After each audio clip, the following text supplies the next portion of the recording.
کیا گیا۔ واقعہ لورالئی اور موسیخیل کی درمیان قومی شاہراہ پر سرا ڈکائی کے مقام پر پیش آیا۔ ترجمان بلوچستان حکومت کے مطابق بے گناہ شہریوں کو بہیمانہ طریقے سے قتل کرنا فتنہ الہندوستان کی کھلی درندگی ہے۔ واقعے کی اطلاع ملتے ہی سیکیورٹی فورسز نے دہشت گردوں کا تعاقب کیا۔ دہشت گرد کی تاریخ میں فرار ہو گئے۔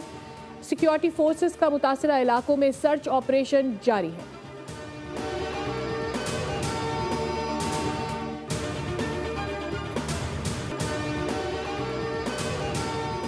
صدر مملکت آصف علی زرداری اور وزیر اعظم شہباز شریف کا مسافروں کے سفاکانہ قتل کی شدید مذمت۔ صدر نے کہا دہشت گردوں نے فتنہ الہندوستان پاکستان میں انتشار اور بدامنی پھیلانا چاہتے ہیں۔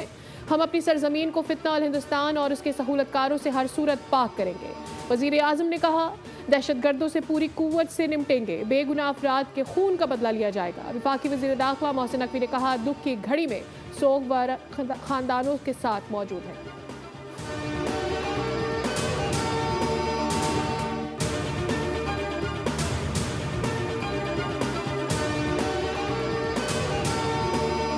دنیا بھارت کے توسیع پسندانہ عزائم اور ہندوتوا انتہا پسندی کے خطرناک رجحانات سے بدظن ہوتی جا رہی ہے۔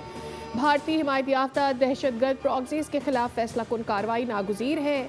شہداء کا خون رائیگاں نہیں جائے گا۔ فیلڈ مارشل عاصم منیر کا کور کمانڈرز کانفرنس سے خطاب، کہا بھارت دو ممالک کی فوجی کشیدگی میں تیسرے ملک کو شامل کرنے اور بلاک پالیٹکس کو فروغ دینے کے بے بنیاد کوشش کر رہا ہے۔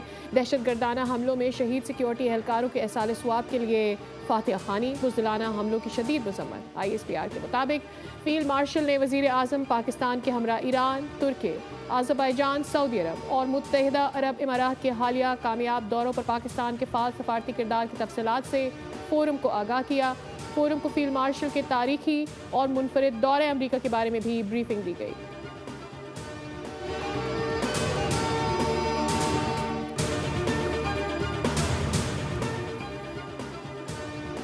آبادی میں پائیدار اضافے اور جامع ترقی کے لیے پوری دنیا متحد ہے۔ اس سال عالمی یوم آبادی کا عنوان نوجوانوں کو بااختیار بنانا ہے۔ پاکستان کی 24 کروڑ آبادی میں سے 65% 30 سال سے کم عمر نوجوان ہیں۔ وزیر اعظم شہباز شریف کا عالمی یوم آبادی کے موقع پر پیغام، کہا نئی نسل کی اچھی پرورش پر توجہ اور انہیں بااختیار بنانا ہوگا۔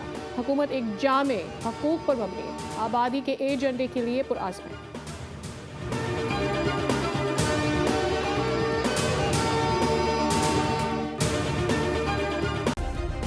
سبسکرائب کریں اور بیل دبائیں تاکہ کوئی خبر رہ نہ جائے۔